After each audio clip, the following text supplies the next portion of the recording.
Okay guys, isa na lang, no? Kanina na part 1 tayo, yung nagbigay ako ng technique sa payak o simpleng pag-aayos ng bulaklak. So last na to, makikita natin, ayan, yung sinabi ko kanina, background tong mga dahon, no? Na hinugis natin na para hindi ganap na malanta.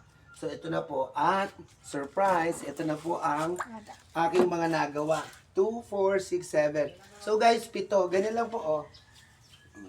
Unahin dito, balutan, tapos yung mga dahon, and then yung focus natin sa gitna at yung mga base natin. Yan, yung mga puti.